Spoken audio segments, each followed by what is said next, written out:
joint, shorty? Bro, that joint is, hey, keep them dreads. That low cut is not you, my boy. It ain't you, my boy. It ain't you. I'm here to tell you, I rock with your music. I like you. You be having the Marys on. You be having the Dior belt with the, you with me, with the Cleasy. You with me, with the beanie on. I rock with you. But that low cut, that nut cut you got right there, that is not the move. What it do, YouTube? It's Ty Fatty with the Fatty. Back at y'all with another video, man. Y'all know why we're here. So handle business. But before we handle that business, man, make sure you like, comment, and subscribe. I'm going to say it again, bro. Make sure you like, comment, and subscribe. I'm going to say it one more. Matter of fact. Like, comment, subscribe. Before I got to beat you up, man, y'all know why we're here, man. Look, y'all, if y'all like sports, y'all watch sports, whatever the case may be, man, I got a sports reaction channel. Link is in the description. It will be top of the screen. You hear me? Tap in. We 2024. We over there. We over here. We over here. We over there. You hear me? Let's get it though. We back on the East Coast. Y'all know I've been on the West Coast a little bit. Past couple days. We back on the East Coast. Back to where I'm a little more comfortable at. You hear me? B Love surviving the war in the Bronx, man. Let's tap in. Let's get it. B Love helped put Bronx drill on the map, but most fans have no idea what he went through to make it to the top. From surviving one of the deadliest gang wars in the city. I ain't gonna lie, shorty. Him getting them dreads was probably the best thing he could have did, cause shorty head shape is crazy, twin. God, boy, look at that joint, shorty. Bro, that joint is, hey, keep them dreads. That low cut is not you, my boy. It ain't you, my boy. It ain't you. I'm here to tell you, I rock with your music. I like you. You be having the Marys on. You be having the Dior belt with the, you with me, with the Cleasy. You with me, with the beanie on. I rock with you. But that low cut, that nut cut you got right there, that is not the move. Selling out shows almost overnight. This is the story of how it all went down. Yeah, see, that nut cut was crazy. There's a ton of different sets beefing in the streets. A lot of dudes come up on a certain block and rep it their whole life. But B Love's situation was different. B Love came up in the Cortland Projects, which is an area controlled by a set called the OGs. The OGs used to run Cortland with another set called the YGs. They were all the same crew back in the day, but after some internal beef, they split up and have been at war ever since. The OGs also have beef with DOA Sev's side, and that's where B Love's situation starts getting complicated. He reps the OGs, but back in the day, he spent a lot of time in Sev's side territory with his family and has been tight with K-Flock and Dougie B since they was kids. B Love's been into music for damn near his whole life. He was a big fan of Chicago drill rappers like Lil Durk and G Herbo, but it took a long time before B Love actually hopped in the booth and took it seriously. He dropped a couple of tracks around 2015, but they didn't pick up any buzz, so B Love left the studio and hopped right back in the streets. He ended up getting booked in 2018 and had to cool off for a minute. It's not clear what he actually got booked for, but rumors say it was a gun charge. He could have ended up being another street dude going in and out of jail for the rest of his life, but instead B Love decided to switch up how he moved when he came back home. By 2020, it had already been 5 years since B Love dropped his first tracks, but all of his time in the streets and in jail made him realize that he needed to take rap more seriously. He hopped back in the booth and started recording new songs, and this time was way different. His track No Hook popped off and ran up crazy numbers on YouTube, and B Love's success helped convince Dougie B and K-Flock to get in the booth too. The three of them helped put Bronx drill in the spotlight, but B Love was still taking losses in the street. In 2020, B Love's homie Brandon B Diddy Hendrix was at a birthday barbecue in the Bronx. B Diddy was a basketball player who was heading to college and not affiliated with the streets at all. But unfortunately, gang members ain't the only ones who get caught up in the mix. At some point during the party, someone started letting off shots and hit B Diddy in the neck. But I'ma always say this and forever say it on my mother, bruh. When this happened, I knew nothing about the Bronx. Like, this happened, I think it was right before COVID, bro. Like, literally right before COVID. Boom, when it happened, right? I knew nothing about the Bronx. I knew nothing about OGs, YGs, DOA, Sex Money Murder, none of that. Like, Dougie B, K-Flock, none of I didn't listen to. The only Bronx rapper I knew was Lil TJ, and that tells y'all a lot, bro. I'm like, literally, like, no cap. So, when it happened, I had a man I was in school with. He was from Harlem. Played basketball with me, right? He threw him up. And, like, I've been tapped into like, I was good at basketball. I told y'all this before. I used to hoop. So I was tapped in with a couple different niggas from New York, this, that, and the other, right? My man from Harlem, and I had another man. I had two other men. One was from the Bronx, and another one was from Brooklyn. And they all threw him up. And I'm like, damn, that's crazy, bro. And, like, on Twitter, I see it, like, the whole article, like, or the news footage, whatever, like, Brandon B. Diddy Hendrix, da-da-da-da-da, at a, you know.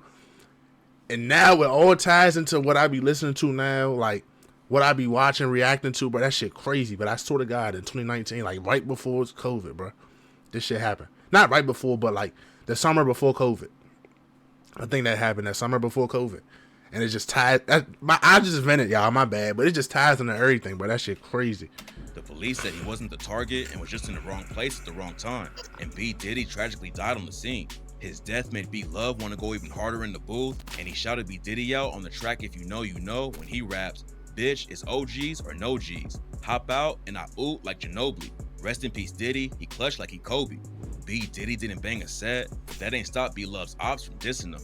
When it comes to Bronx drill, nothing is off limits. And on the track G's Bob, D-Thing took a shot at him with the line, "We smoking dead people. That's Benji, Huey, and Diddy. I told my gang that we gon' keep one in the city." D-Thing is allegedly K-Flock's blood cousin, but he reps the YGs, so he's ops with his own family. D-Thing has issues with B Love too, and on the track Wedgie Man This, Wedgie Man That, he raps, "See Blue, you a kid, nigga, just stop all the capping. B Love, you a clown, nigga, I know for that feature you taxed him." Then B Love clapped back on the track If You Know, You Know and said, "Why that Goofy put me in a song? I can't wait till I catch Lil D-Thing. I let that sing, now we in a song." B Love, K-Flock, and Dougie B were all popping off, and they took it to another level when they linked up for the track Brotherly Love. The song ran up crazy numbers and has over 30 million views on YouTube. Just a couple months later, B Love signed a major deal with Columbia Records and was on his way out of the streets. But at the same time, his homies were getting wrapped up in cases that could easily get him locked up for life. K-Flock started dropping tracks after B Love, but he blew up even faster and was becoming the face of Bronx drill. But while B Love was more focused on making it out of the trenches, Flock got caught in a sticky situation and allegedly killed a dude named Waka back in December 2021. Waka was homies with another rapper named E-Dot who reps the OYs. E-Dot was coming up in the industry at the same time as B Love and Flock, but back then they were all cool with each other. Another OG's affiliate from Portland named Shy K was chilling with them too, but after something went down, they split them all up and sparked a massive wave of violence in the city. E-Dot had dropped his viral track Ready for War, and a crew called Structure invited him to link up. There wouldn't have been any issues, but Structure was cool with a set called RPT, and they had beef with K-Flock and Sevside. According to rumors, E-Dot went to the spot to chill with Structure, but when he got there, some dudes from RPT was already there too. E-Dot didn't have beef with none of them, so he allegedly just posted up and chilled with everyone. And that's when Flock decided E-Dot and anyone he rocked with was an op. Shaw fell out with K-Flock and Dougie B over the situation because he didn't want to cross out E-Dot, and he's been dissing them ever since. That shit on the was track, crazy. Don't forget that when he clowned Dougie for getting shot in the leg and said, "Don't run, I ain't let him trip. Hop out the V and niggas up the blitz. DOAK, all that shit to my dick. Dougie B, he got shot in the leg. What the fuck? Free Keem, cause I know he gon' up." After E-Dot started beefing with K-Flock and Dougie B, the streets got hot fast. There was 3 murders allegedly related to the beef in the summer of 2021, and a few months later, Flock allegedly killed Waka after Waka pressed him on the street. The entire situation left B Love in the middle of a war with homies on both sides. He still reps the OGs, but he's been locked in with K-Flock and Dougie B from the start, so he wasn't just gonna turn his back on them when everything popped off. Shy K has sent a lot of crazy shots at Flock and Dougie, but B Love is still rocking with him and even featured him on his new project, Sorry for the Wait. B Love being cool with people on both sides has gotten him a lot of hate, and Lee Drilly called him a free agent because he's not really down with the set. B Love is a free agent. I don't know where he's from. Then B Love clapped back and said that his hood doesn't have issues with the Flockas. In an interview with No Jumper, Fuck is a free agent? Like, what are you talking about? Like, anywhere I be is with niggas I know. Like, you feel what I'm trying to say? Yeah.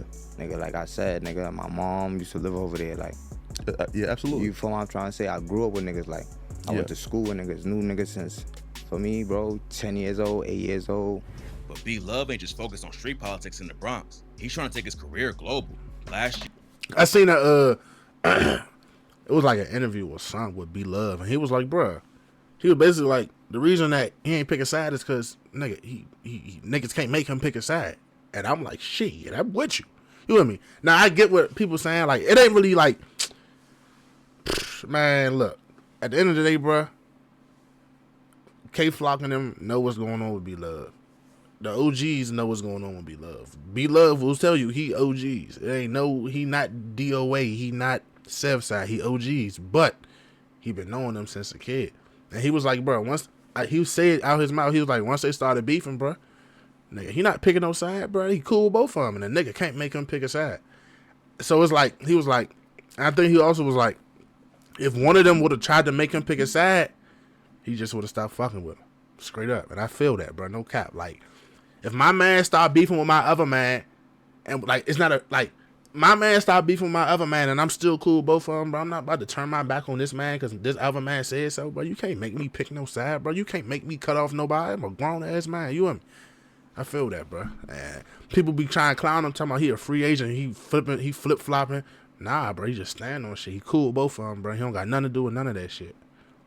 I respect it. Jerry linked up with Digga For sure. D, who's one of the biggest UK drill artists in the game. He's also working with mainstream stars like Corday and A Boogie with the Hoodie and taking everything to the next level. B Love wasn't always on live spinning the block and getting into all of the street drama, so he's not in the spotlight as much as dudes like K-Flock who make headlines all the time. But even though his name doesn't get mentioned as much in the blogs, B Love is still making history for Bronx drill. Back in January, he became the first Bronx drill rapper to receive an RIAA certification after his track My Everything went gold. B Love is on his way out of the trenches and into the mainstream, but his wins have come with a lot of losses too. His little cousin and godbrother both died, he's had homies get shot and killed, and now one of his best friends is facing the death penalty.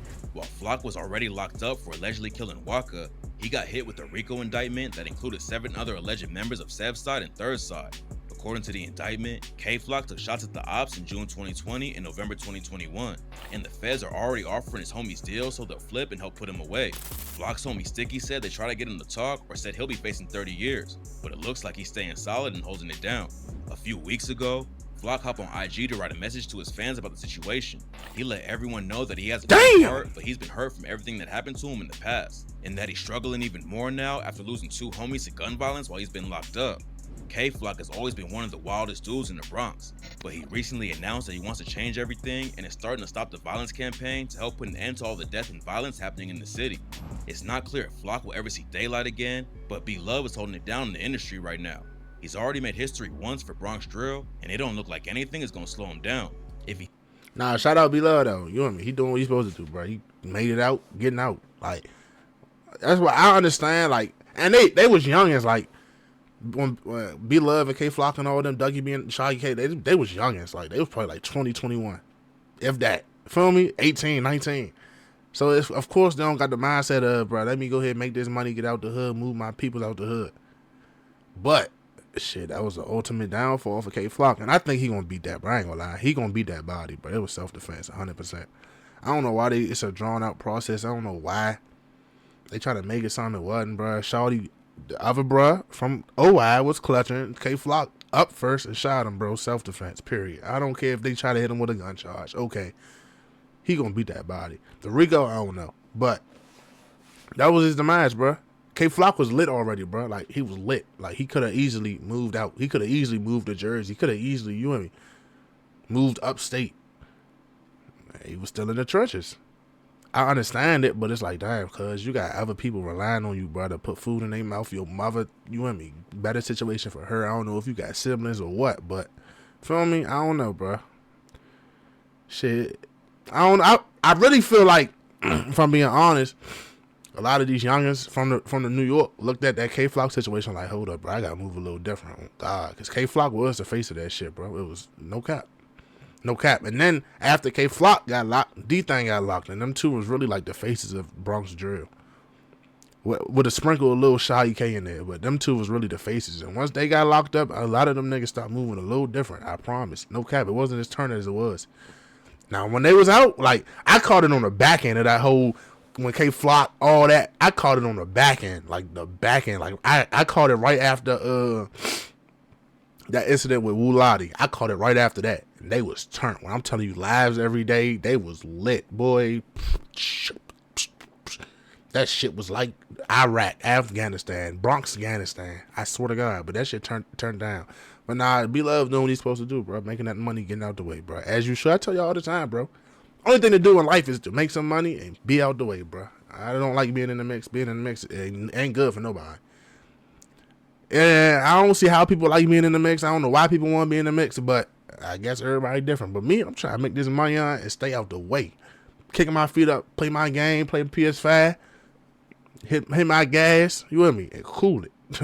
Rub some ass, you and me. But with that being said, man, this Ty Fatty with the Fatty. Make sure y'all stay smart, bro. Stay dangerous. And I'm going to catch y'all next time, bro. I'm gone.